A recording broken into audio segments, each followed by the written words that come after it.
Il y a plus de 2500 ans, un général chinois du nom de Sun Tzu écrivait « Le suprême art de la guerre est de soumettre l'ennemi sans combattre ».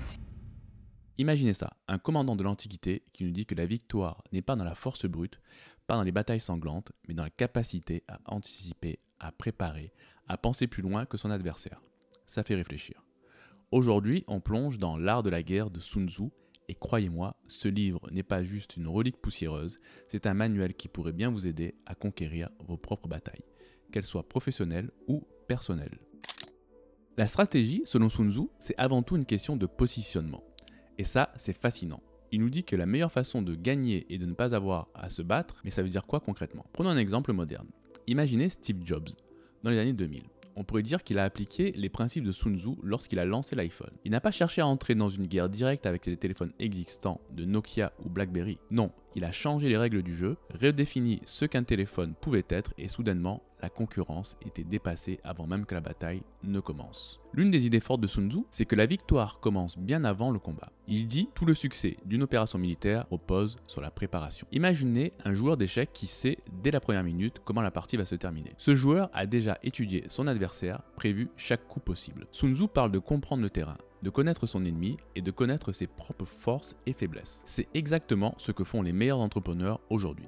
Avant de lancer un produit, ils étudient le marché, connaissent leurs clients et savent où se trouvent les opportunités. C'est de la préparation pure, c'est Sun Tzu en action. Une anecdote incroyable sur Sun Tzu concerne son propre recrutement. On raconte qu'il a été mis à l'épreuve par le roi de Wu, qui voulait voir si ses théories étaient réellement applicables. Le roi lui a confié la mission de transformer son harem de concubines en une armée disciplinée. Imaginez le tableau, des femmes qui n'ont jamais tenu une arme et Sun Tzu qui doit les transformer en guerrières. Le roi pensait probablement que ce serait impossible, mais Sun Tzu a pris la mission très au sérieux. Il a désigné 2 des concubines les plus proches du roi comme chefs de troupe, leur a expliqué les ordres, puis a donné le signal. Les femmes ont ri, pensant que tout cela n'était qu'un jeu. Alors Sun Tzu a fait exécuter les 2 chefs pour indiscipline. D'un coup, tout le monde a compris que Sun Tzu ne plaisantait pas. La leçon ici, la discipline est essentielle et parfois il faut faire des choix difficiles pour assurer la cohérence de la stratégie. Alors, je ne vous dis pas d'être aussi radical que lui, mais vous avez compris l'idée. Sun Tzu nous enseigne également l'importance de l'adaptabilité. Soyez comme l'eau, disait-il. L'eau s'adapte à tout récipient, contourne les obstacles, trouve toujours un chemin. C'est exactement ce que font les leaders quand ils font face à des imprévus. Prenons Elon Musk par exemple. Quand SpaceX a connu des échecs retentissants avec ses premières fusées, il aurait pu abandonner. Mais il a adapté sa stratégie, étudié ce qui n'allait pas et a persévéré jusqu'à ce que Falcon 1 réussisse son lancement. C'était une application directe de la philosophie de Sun Tzu. Ne jamais se figer dans un plan, mais être capable de changer, de s'adapter comme l'eau. Sun Tzu accorde aussi une importance particulière à la psychologie. Connais ton ennemi et connais-toi toi-même, dit-il. C'est valable sur le champ de bataille, mais aussi dans la vie de tous les jours. Pensez aux négociations commerciales. Si vous connaissez les besoins, les faiblesses et les objectifs de votre interlocuteur, vous avez déjà un avantage considérable. Et si vous êtes également au clair sur vos propres capacités et limites, vous êtes inarrêtable. La stratégie n'est donc pas seulement une question de mouvement sur un champ de bataille, mais une question de compréhension profonde des gens, des motivations, des émotions. Et puis il y a cette idée de la victoire psychologique. Pour Sun Tzu, il était possible de gagner sans combattre en démoralisant l'adversaire avant même le début de la bataille. C'est quelque chose que l'on retrouve dans les compétitions sportives. Pensez à Muhammad Ali. Avant chaque combat, il utilisait les mots pour saper le moral de ses adversaires, pour les faire douter, pour les faire perdre avant même que le premier coup soit porté. C'est de la pure stratégie à la Sun Tzu. Alors comment utiliser tout cela dans vos vies? Peut-être que vous avez un projet qui vous tient à cœur, mais la compétition vous fait peur. Peut-être que vous hésitez à changer de carrière parce que les risques semblent énormes. Sun Tzu vous dirait de préparer le terrain, d'étudier chaque détail, de connaître vos forces et vos faiblesses, mais aussi celles de votre ennemi. Qu'il s'agisse de la concurrence, des obstacles ou même de votre propre peur. Positionnez-vous de la manière à être prêt avant que la bataille ne commence et adaptez-vous comme l'eau à chaque imprévu. Je vais vous donner un cas concret qui peut parler à presque tout le monde. Lancez un restaurant dans une ville où la concurrence est forte. Donc le contexte.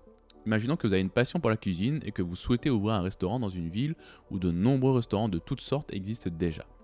Vous hésitez parce que vous avez peur de la concurrence des grandes chaînes, des restaurants bien établis ou même des tendances culinaires actuelles. Les risques semblent énormes. L'échec, l'endettement et la saturation du marché vous préoccupent. L'étape 1, étudier le terrain et connaître la concurrence. La première chose à faire est de préparer le terrain. Vous devez collecter un maximum d'informations avant d'agir. Cela signifie analyse du marché local, étudier les restaurants déjà présents dans la zone que vous ciblez. Quels types de cuisine sont populaires, quels restaurants fonctionnent bien et pourquoi. Quels sont les points faibles de vos concurrents? Qualité du service, ambiance, prix, rapidité. Étude des clients potentiels. Qui sont les clients cibles? Quelles sont leurs attentes en matière de restauration, convivialité, nourriture rapide, cuisine raffinée? Y a-t-il des segments sous-exploités, par exemple une demande des options végétariennes ou des produits locaux? En vous plongeant dans cette analyse compétitive, vous apprendrez à non seulement à connaître vos concurrents, mais aussi à identifier les failles et les opportunités dans le marché. L'étape 2, connaître vos forces et vos faiblesses. Ensuite, Sun Tzu vous dirait de connaître donc vos propres forces et faiblesses. Posez-vous les bonnes questions. Qu'est-ce qui vous rend unique en tant que restaurateur? Est-ce votre cuisine particulière, votre approche du service, votre connaissance approfondie des ingrédients locaux ou votre capacité à créer une ambiance conviviale? Quels sont vos points faibles? Peut-être manquez-vous d'expérience dans la gestion d'un restaurant ou n'avez-vous pas les mêmes ressources financières que vos concurrents? Identifiez-les clairement pour ne pas être pris de court. L'idée ici est de ne pas chercher à affronter vos concurrents directement où ils sont les plus forts. Sun Tzu disait qu'il faut éviter de se battre sur le terrain choisi par l'ennemi. Si vos concurrents sont imbattables sur le prix ou le volume, vous devez trouver un autre angle d'attaque, un autre terrain où vous serez en avantage. L'étape 3, positionnez votre offre de manière stratégique. Après cette analyse, vous devez adapter votre offre en fonction des résultats. Si tous les restaurants de la ville se ressemblent, peut-être est-il temps d'offrir quelque chose de différent.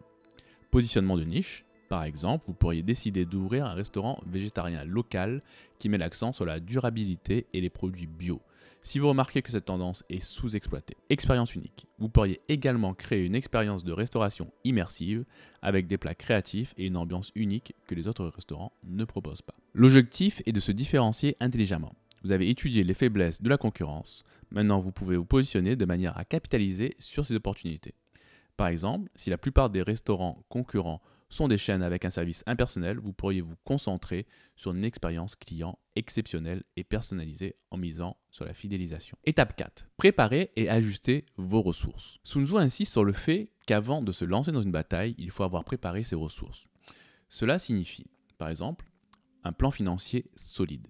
Avant de vous lancer, assurez-vous d'avoir une stratégie financière réaliste qui couvre les premiers mois d'opération, qui peuvent être moins rentables, tout en anticipant les imprévus.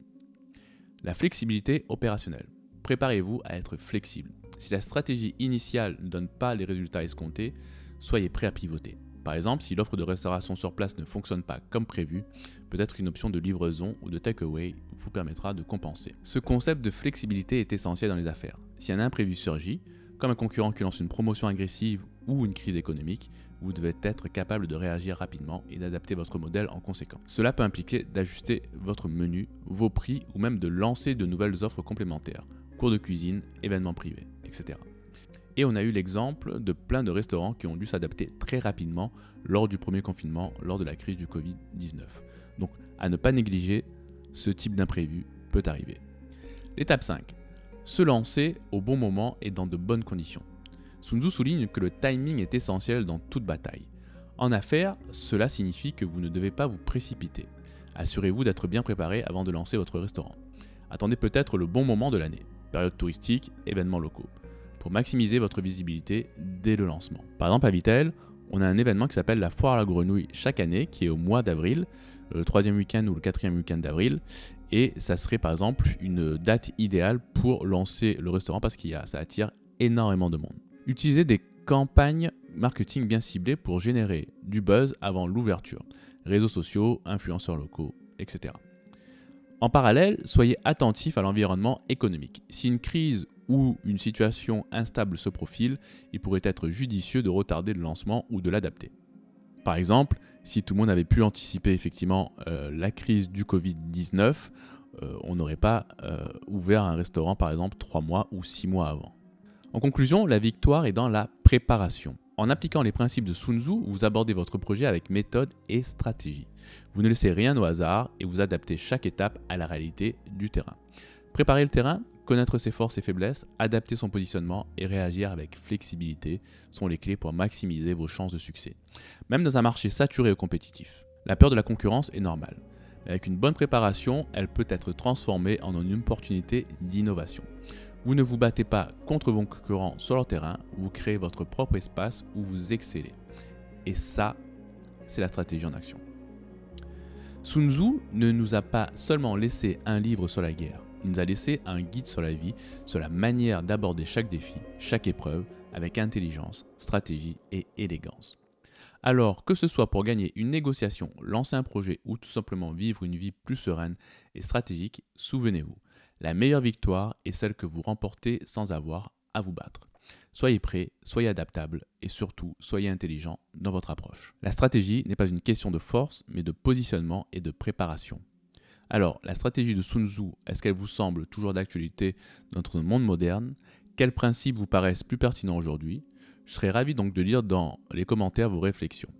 N'hésitez pas à me dire aussi comment vous appliqueriez ces leçons dans vos propres projets.